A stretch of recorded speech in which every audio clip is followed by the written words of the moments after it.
Salut à toutes et tous, c'est Jaf. Aujourd'hui dans Bibi Blabla, nous allons parler de la dernière déclaration de Daniel Ek, qui est le CIO de Spotify. Voilà, donc il a annoncé des choses qui vont faire plaisir forcément à tous les musiciens et nous allons parler de ça dans ce numéro. Donc en attendant le visionnage qui va être, je peux vous dire, comment dire, un petit peu à la bourre-pif, je vous invite à vous abonner à ma chaîne YouTube et à cliquer sur la petite cloche par-ci ou par-là afin d'être averti des prochaines vidéos. On se retrouve après le jungle, donc pour parler de la dernière déclaration de Daniel Ek qui va faire plaisir à bon nombre de musiciens, j'en suis sûr. C'est tout de suite.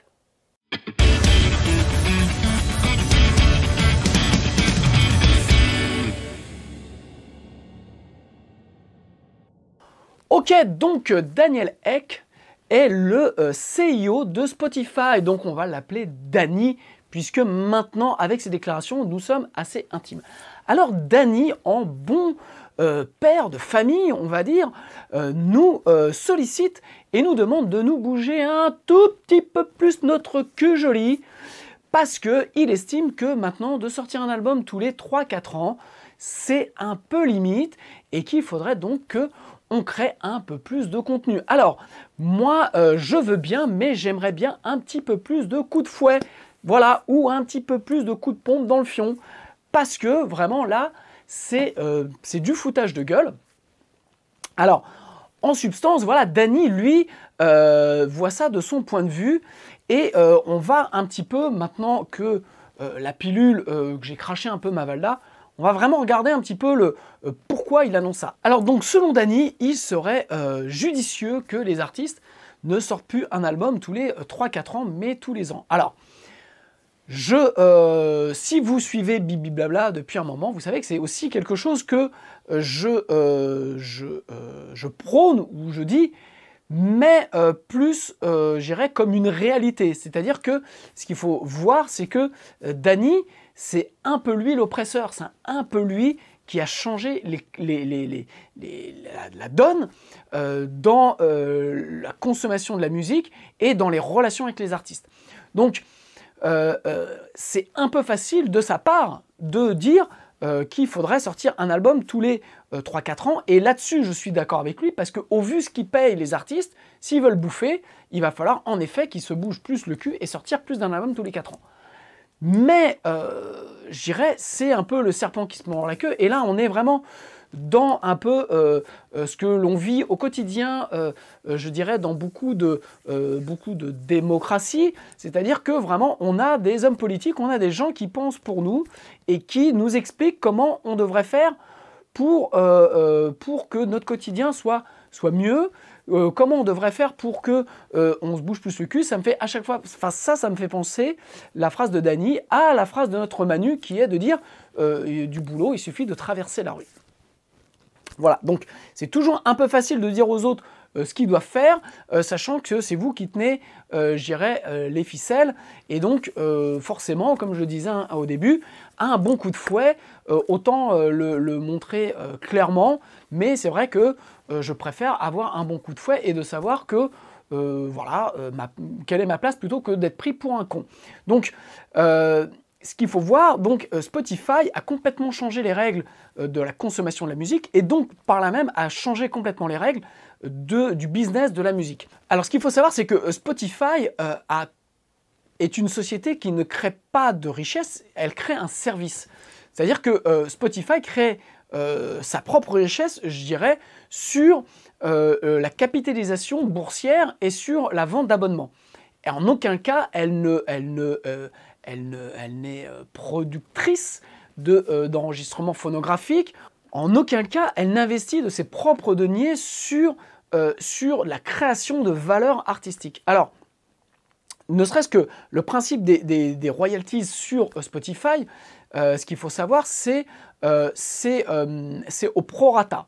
C'est-à-dire que, en gros, je fais simple, en gros, le nombre de streams et donc les redevances sont calculées au pourcentage par rapport au prorata du nombre de streams des plus grosses écoutes. Voilà, donc ce qui veut dire, c'est pas par écoute que vous touchez forcément de l'argent, mais c'est par rapport au prorata de ce que des best-sellers ou des best listeners de Spotify. Donc forcément, les indépendants et les artistes indépendants touchent que dalle, quoi. Et c'est pour ça que les mannes d'argent sont versées bien souvent aux majors, qui, elles, ont en plus des parts dans Spotify. Voilà, donc c'est quand même un petit peu, je vous dis, on est dans ce que l'on vit en politique. Donc, en fait, Spotify fait de l'argent sur de la capitalisation de contenu qui ne lui appartient pas et en fait redistribue de l'argent aux artistes selon un prorata. Donc voilà, donc c'est un peu... voilà. Alors quand je dis je ne suis pas pour Spotify depuis... pour ceux qui me suivent depuis longtemps, ça ne veut pas dire non plus que je suis contre Spotify. Voilà, ça ne sert à rien. Maintenant, il faut faire un choix. Les maisons de disques, les majors, n'étaient pas non plus tendres. C'est-à-dire que on a aussi bon nombre d'histoires de maisons de disques ou d'artistes en guerre, en procès contre leurs maisons de disques.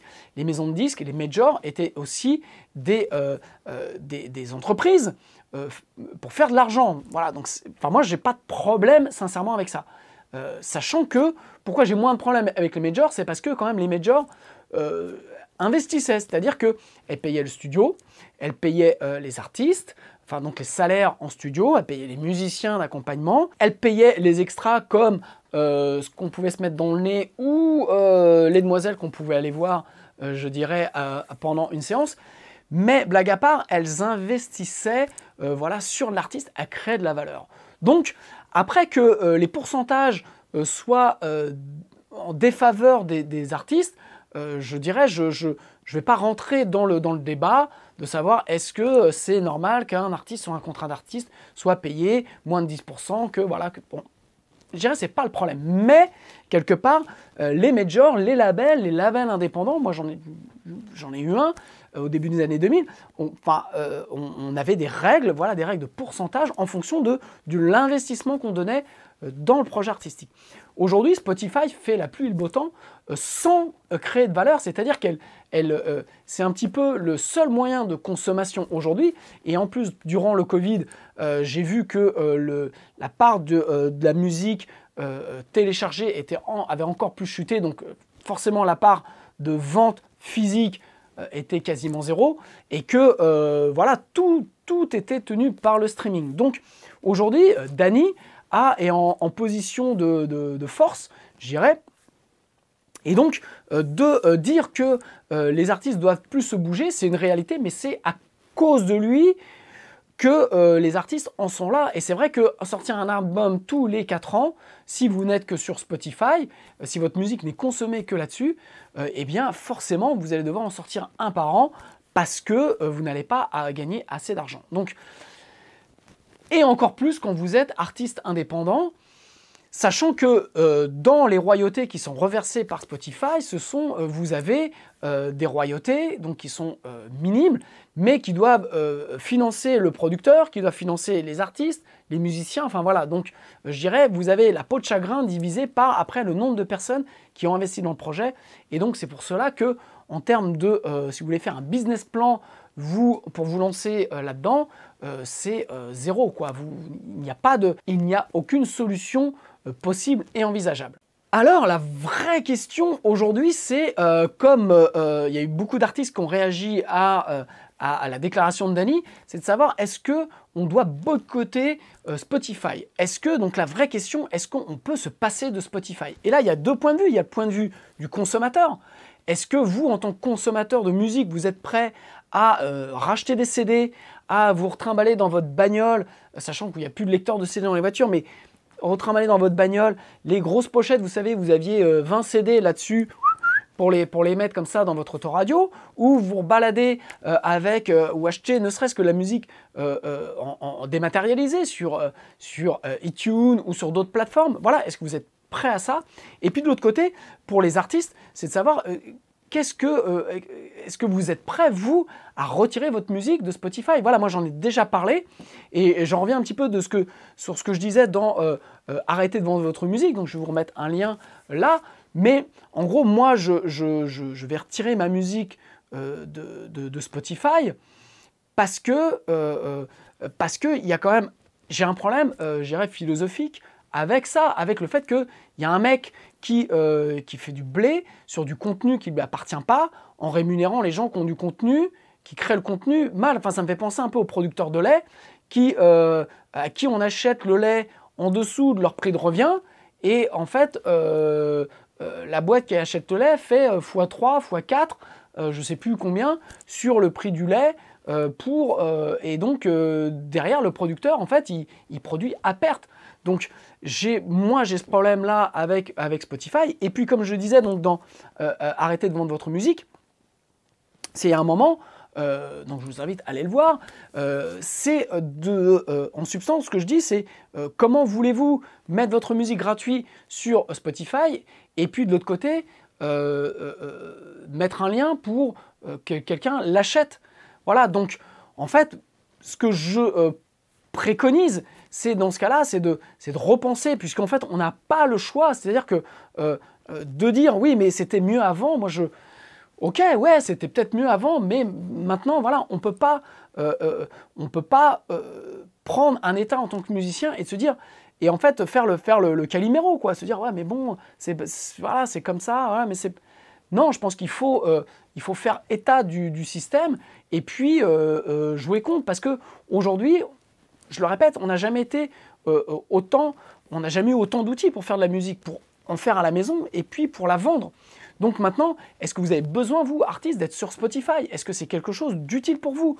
Est-ce que vous ne devriez pas plutôt monter un site avec votre musique dessus, la vendre?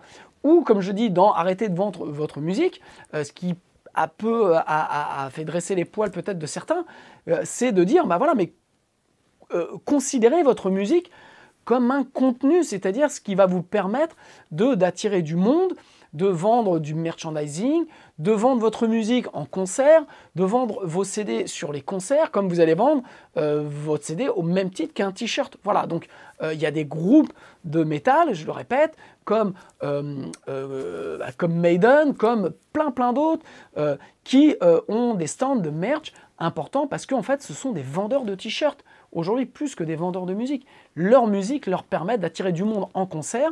Ils vendent du billet et ils vendent du t-shirt et ils vendent aussi un peu de musique. Donc, en fait, je sais qu'il y en a qui vont m'envoyer des messages, qui vont me dire « mais t'es con ou quoi ?» Mais oui, peut-être que je suis con, mais en même temps, c'est une réalité, quoi. Donc, il y a un moment, c'est soit vous continuez à vous taper la tête sur le mur parce que vous dites bah, « c'est comme ça que ça doit être » et puis vous avancez, mais la réalité n'est pas comme ça. Soit vous prenez en compte la réalité telle qu'elle est aujourd'hui, et puis de vous dire, bah voilà, comment je fais, moi, en tant que musicien, en tant qu'artiste, pour passer ça. Les propos, pour moi, de Dany passent pas du tout, puisque c'est quand même lui qui a bouleversé le truc. Alors, c'est grâce ou à cause de lui, parce que, comme je dis, je ne suis pas contre Spotify, mais à un moment, comme on dit, avant de me la prendre, j'aime bien avoir un petit câlin. Et là, le fait de dire, bah ouais, mais en fait, en gros, les gars, bougez-vous le fion, parce que ça serait bien, en gros, si vous vous plaignez, bah, arrêtez de sortir un album tous les 4 ans.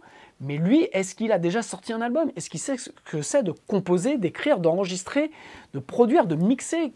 Est-ce qu'il connaît le coût d'un tel investissement quand on touche des clopinettes sur son putain de site? Voilà, donc ça, c'est le truc qui m'agace, et en même temps, ça conforte, je dirais, ma position depuis pas mal de temps, qui est de dire, mais voilà, si je n'aime pas, je ne serai pas sur Spotify.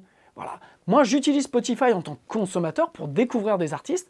Voilà. Et quand l'artiste me plaît, je vais acheter l'album. Parce que je sais que c'est le seul moyen aujourd'hui à l'artiste de pouvoir en vivre. Donc, je fais ça, je vous encourage à le faire.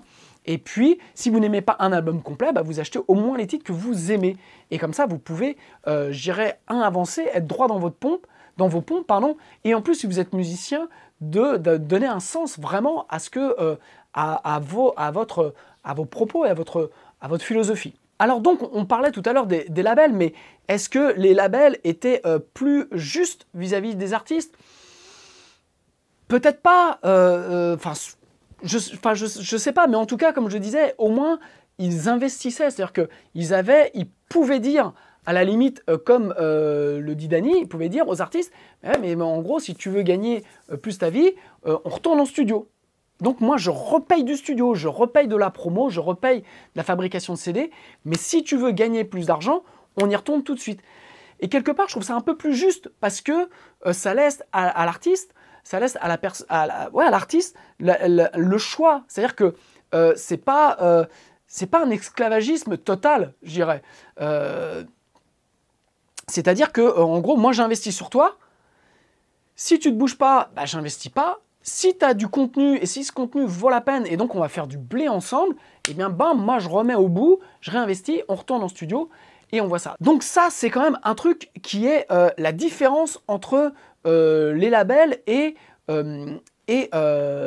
Dany et Spotify. Voilà, donc on est dans une nouvelle ère. En plus, aujourd'hui, avec le corona, vraiment, tout change, et notamment pour les artistes, pour les spectacles vivants.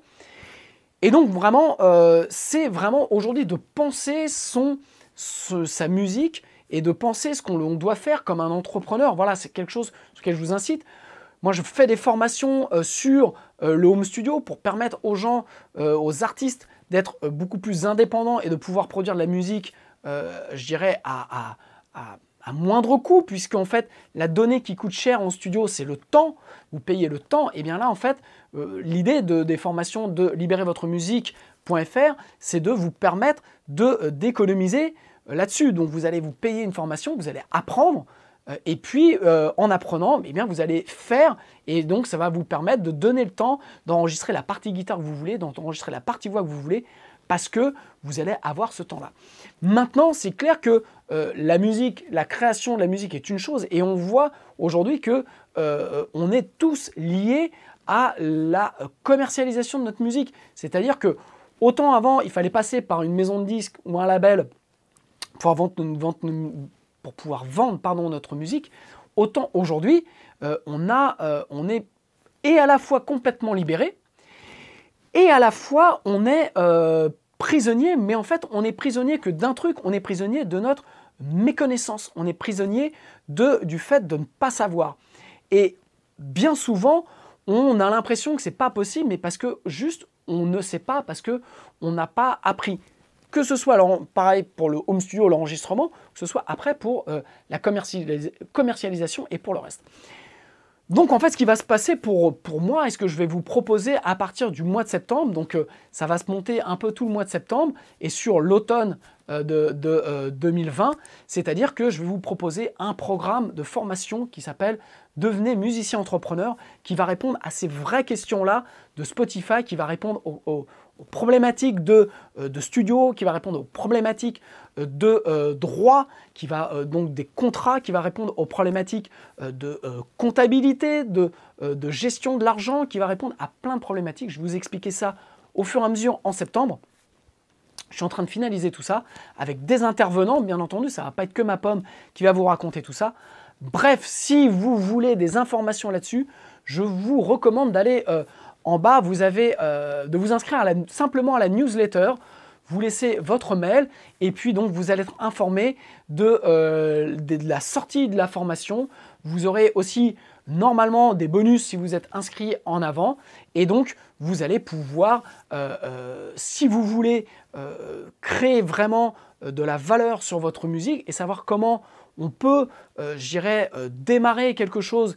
Alors pas forcément, je dirais, dans un premier temps vivre. Je ne vais pas non plus vous vendre n'importe quoi, vous dire que suivez ça et vous allez vendre votre musique.